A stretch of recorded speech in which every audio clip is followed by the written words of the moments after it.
Saw a video by a Don't Tell show recently, and I'm a bit late to the party, but I had some thoughts on it. It basically poses the question, is cinema dead? Now, is cinema dead? That is a good question. We've had people like your Scorsese, your Ridley Scotts say about how modern cinema isn't like how it was, and you have your others who are a bit more apocalyptic in tone, saying that the whole thing is dead, the whole thing is different, the whole thing is, it's not cinema, it's not real cinema, it's dead as we know it. Which, I mean, yeah, you do you, but I just want to know, is there any truth to that? First question he poses is, what is cinema? I think in the literal sense, it's a building. You go into, you watch a film, projects onto a large screen, you get a big sound system, and that is the basis in which cinema is. But that's not really what people are talking about, is it?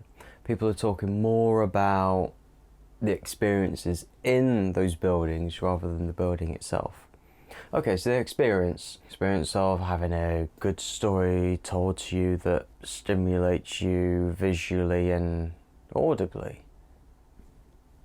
For me, that would suffice. I know other people have a bit more of a robust checklist, but for me personally, it's a nebulous thing. So if you go into a cinema, you watch a moving picture and you experience something that you wouldn't necessarily experience through listening to music or reading a book, I would class that as cinema. The second question he poses is it a language that is going to die?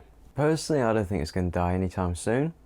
Theatre, like actors on a stage live, like going for a whole play, that's been around for hundreds, if not thousands of years, and it hasn't gone anywhere. Alright, it may not be as mainstream as it once was, but still, it's still there.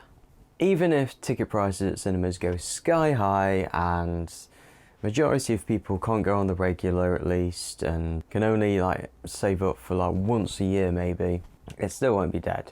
But listening to the conversation, there's this almost romanticism of going to the cinema for the collective experience. Personally for me, I don't find that. Last thing I want to do is be stuck in a room with full of loads of people and watching a film while people you might get a group of teenagers by the side just going just start whispering. Even though it's a whisper, you still hear that, which is irritating. You've got the guy sitting in front of you who's probably 7 foot, just happens to sit right in front of you, so you just can't really see the bottom part of the screen. You've got your food. Food's alright, like popcorn, but it's overpriced. I have to go to the supermarket and just smuggle it in if you want to enjoy a bit of popcorn there. For me, the collective experience of cinema is not something I really crave. In fact, more times than not, I've ended up not liking it. But hey, that's my opinion. And obviously, other people have different opinions, and obviously they have theirs. I much rather have the home experience where you can pause it and go to the toilet. You can't do that in cinema. You can't just say, alright, sorry Dave, can you press pause on that and just going for a wee. Plus, when you're at home, you can play whatever you like, be it on DVD or maybe streaming. You're not restricted to a timetable that someone else has put forward for you, which in a way is sort of like broadcast television. And if you do want to go to the cinema and there's a selection of, four or five films and none of them tickle your fancy, tough. With streaming sites, you've got thousands of options. Which leads me to the final question he posed. What is the future of cinema? Now, I do believe cinema has a future. I don't believe it's going to be the communal experience it's maybe once was. But I do believe that people still want to watch things. People are going to watch things, but it's just a question of how.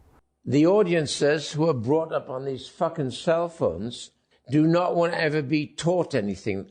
I love the convenience of watching something on my phone. I also love the convenience of going downstairs to watch it on a big screen. I also love the convenience of being able to watch what I want when I want. And I'll be honest, like, you hear a lot of these older filmmakers acting as gatekeeping, but then again, the filmmakers before them were gatekeeping. Yeah, you have things like, oh yeah, the Marvel films aren't proper cinema. If this film is streaming, it cannot win an Oscar because it's not a proper film. Or, oh, this has way too much like CGI, this isn't proper cinema, it's not real. Oh, this is shot in colour, oh, this isn't proper cinema, no. Oh, you have synced audio and dialogue, oh, this isn't proper cinema, this. Which is just ridiculous. You just get back to the point where you're just having like cave paintings or like shadow puppets on a wall or something. It's like, times change. Like, yeah, we're not in a cave looking at like someone doing that in front of the firelight and that, because